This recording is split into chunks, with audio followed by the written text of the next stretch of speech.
In my younger and more vulnerable years, my father gave me a piece of advice that has never left me. Whenever you feel like criticizing someone, he said, just remember that not everyone in this world has had the same advantages you've had. Those words became my quiet rule for understanding people. My name is Nick Carraway. I came from a well-to-do family in the Middle West, people of old values and simple dreams. After the war, I felt restless, drawn to the glitter and promise of the East. I moved to Long Island and rented a small house in a place called West Egg, a strange land of new money, wild parties, and impossible hopes. My little home stood between two giants, and one of them belonged to a man I'd never met, Gatsby. At night, I could hear music from his mansion drifting across the bay, laughter carried by the wind. To me, Gatsby was only a name, a shadow that lived behind the lights. One evening, I crossed the bay to East Egg to have dinner with my cousin Daisy Buchanan and her husband Tom. Their home was enormous, white curtains floating like ghosts through open windows, the air heavy with the scent of summer. Daisy greeted me with laughter that sounded like a promise. She was beautiful, bright, and yet, behind her smile, something trembled. Tom Buchanan was her opposite, arrogant, loud, a man built for wealth and power. We sat down to dinner. A woman named Jordan Baker was there too, calm, watchful, detached.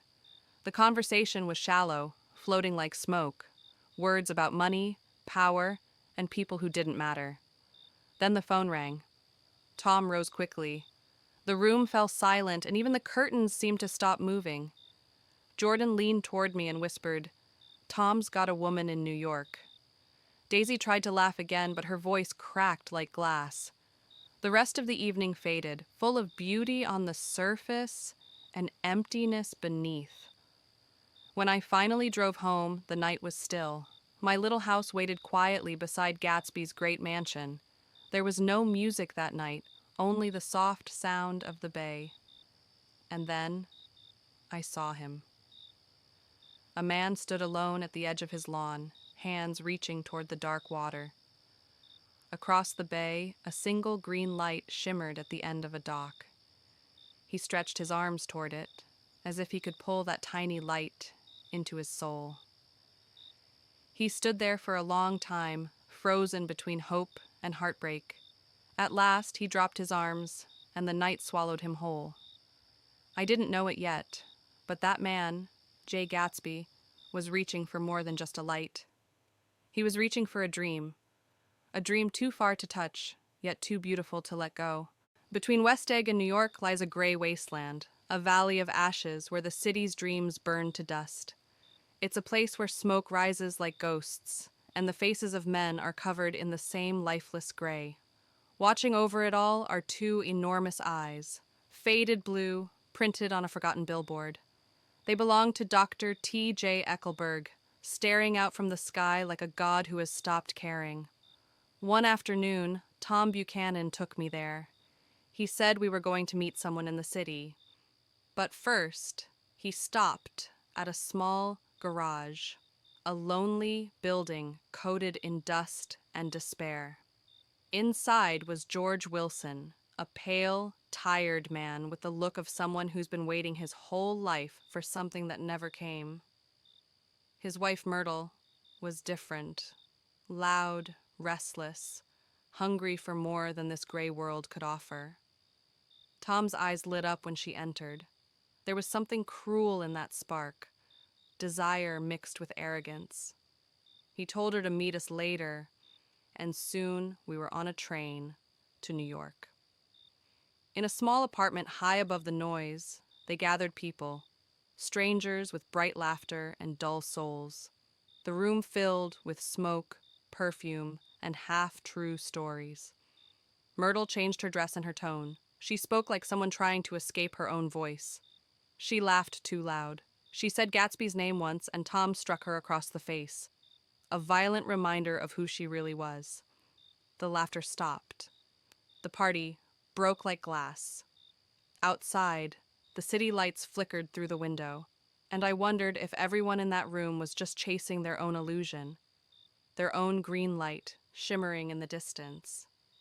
That night, as I left the apartment, the streets below were full of echoes, the sound of dreams breaking quietly beneath the weight of reality. Every weekend, the lights across the bay turned gold, brighter than the moon, louder than the city. That was Gatsby's house. Cars rolled in like waves, music poured out through the open doors, and laughter floated into the night air like perfume. People came from everywhere, invited, uninvited, drawn by the mystery of the man behind the mansion.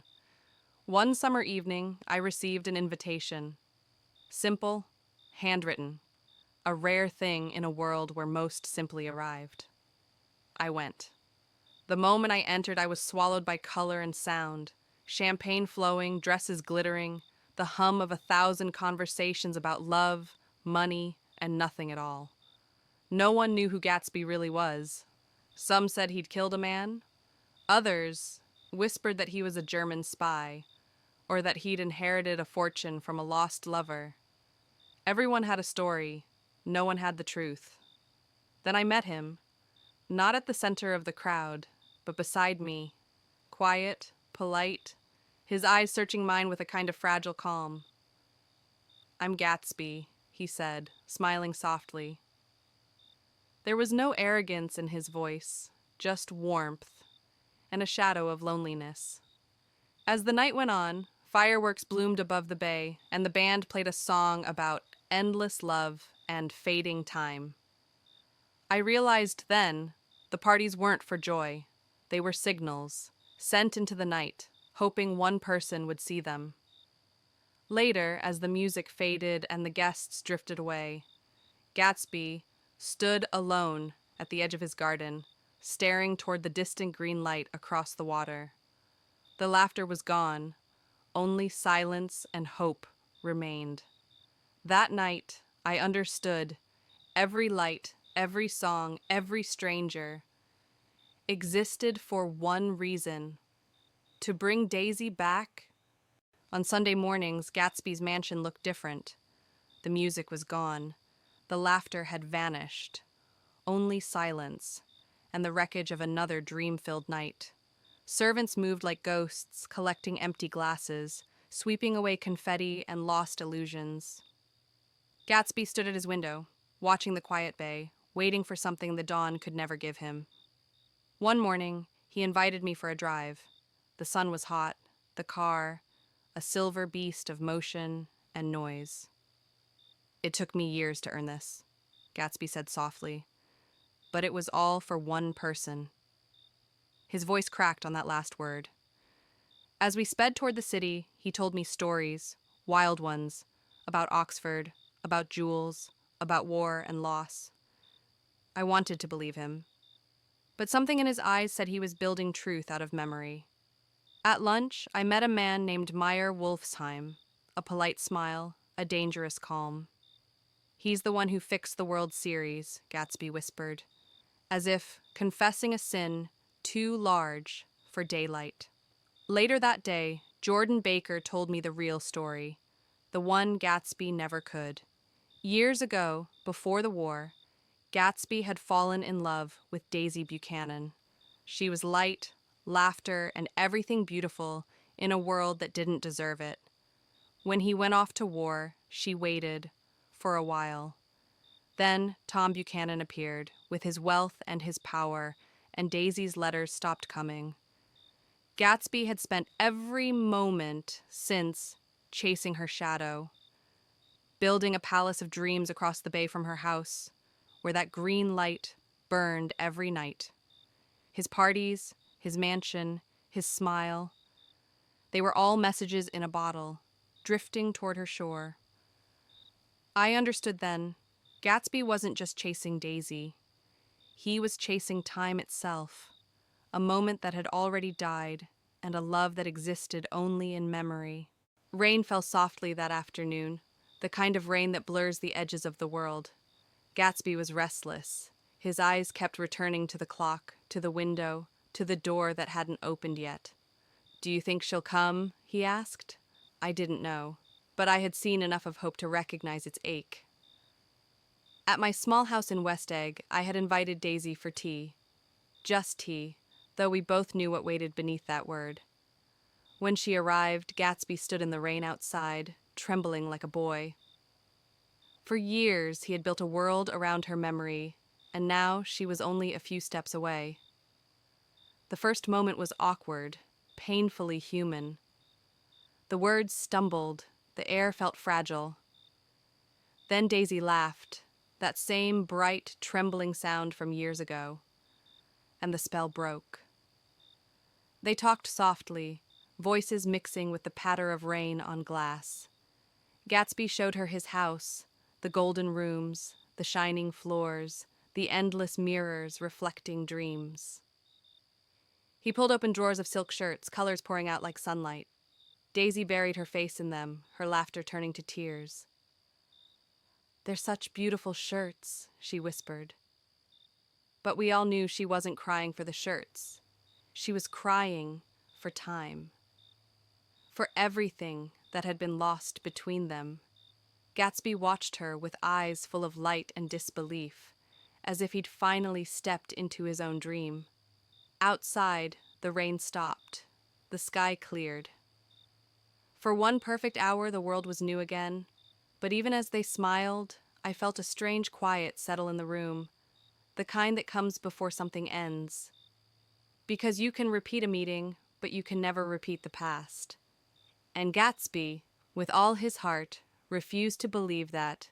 His real name wasn't Gatsby. Once, long ago, he had been James Gatz, a poor boy from North Dakota, born with nothing but hunger and imagination. He had dreamed of a grander life, and when fate introduced him to a wealthy sailor named Dan Cody, the dream began to take shape. For years, Gatsby followed Cody across the sea, learning the language of money, watching how wealth moved, how it commanded rooms and hearts alike. But when Cody died, Gatsby was left with nothing again, except ambition. From that day forward, James Gatz was gone. He buried him beneath a new name, J. Gatsby, a man built entirely from longing and light. By the time Daisy reappeared in his life, Gatsby had created the perfect version of himself. The house, the parties, the tailored smile. But perfection, like illusion, is fragile. One afternoon, Tom Buchanan came to Gatsby's house. The air was thick with something invisible, power, jealousy, and the faint scent of truth. Tom looked at Gatsby the way a hunter looks at prey. "So this is where you live," he said, eyes scanning every corner of the golden room. Gatsby smiled politely, but I could see the storm behind the calm expression. He had everything he ever wanted, except belonging. Daisy's world, Tom's world, was built on bloodlines and old money, things you couldn't buy, no matter how bright your dream shone. That night, after they left, Gatsby stood alone on his steps, looking out at the bay. The green light still flickered in the distance, but it felt smaller now, almost out of reach. Maybe he was starting to understand that no amount of hope can rewrite where we come from. That summer, the heat came early, thick, heavy, and full of things unsaid. Gatsby stopped throwing his parties. The music was gone. The laughter vanished. All that remained was waiting. He stood by his window for hours, watching Daisy's house across the bay, as if his gaze alone could pull her back. One afternoon, Daisy invited us all to her home, Tom, Jordan, Gatsby, and me. The air shimmered with heat and tension. Even the curtains seemed tired. Tom's eyes were sharp, searching Gatsby for the truth he already feared. "You love her," Tom said flatly. Gatsby didn't look away. "She never loved you," he answered quietly. The words hit the room like a storm. Daisy trembled. Her eyes darted between them. Past and present, colliding inside her heart. "Oh, you want too much," she whispered to Gatsby.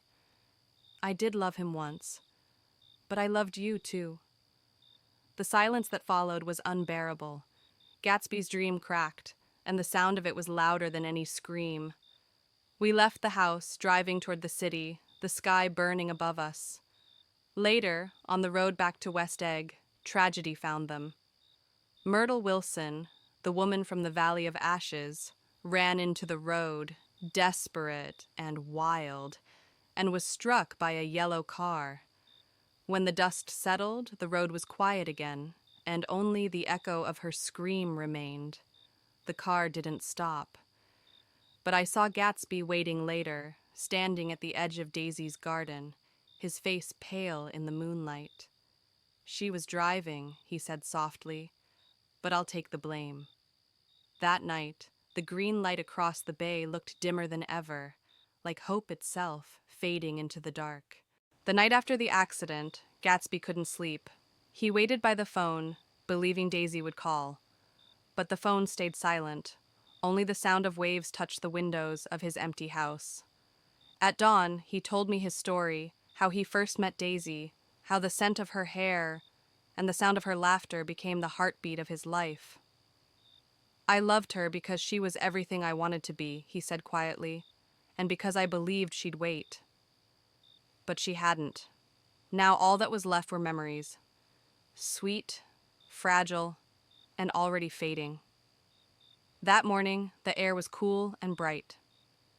Gatsby decided to swim in his pool. One last moment in the dream he'd built. Across town, George Wilson had lost everything: his wife, his mind, his reason to live. In the dust and madness of grief, someone had told him that the yellow car belonged to Gatsby. Wilson walked alone through the heat of the day, following the trail to West Egg. In the stillness of that golden afternoon, a gunshot echoed across the bay. The servants found Gatsby floating in the pool, his body still, the water shining around him like glass. The dreamer had finally gone under, swallowed by the very world he tried to conquer. The phone rang once, but he never heard it. After Gatsby's death, the house stood empty, silent and hollow, like a stage after the actors have gone. Reporters came, strangers came, but no one who truly knew him. Daisy and Tom disappeared, leaving no forwarding address, no flowers, no words, only silence. Gatsby had believed in people who never deserved his faith. He had built his dream on shifting sand, and when it fell, the world simply stepped over it. I tried to reach them all, old friends, guests who had drunk his champagne. But no one came to his funeral. Only his father arrived, Inda, proud, trembling, holding old photographs of a boy who once dreamed of greatness. "He was bound to get ahead," the old man said softly. "Always had some kind of plan." When it was over, I walked through the empty rooms of that great house. Echoes of laughter, ghosts of 1,000 careless nights. Then I went down to the beach. The air was cool, the water calm, the same bay that had once held his dream. I thought about Gatsby's green light, that trembling promise across the water. He believed in it more than anyone. He believed in tomorrow, in love, in the possibility of beginning again. But the truth is, no one can repeat the past. The green light remains, forever distant, forever calling us forward. So we beat on, boats against the current, borne back ceaselessly into the past,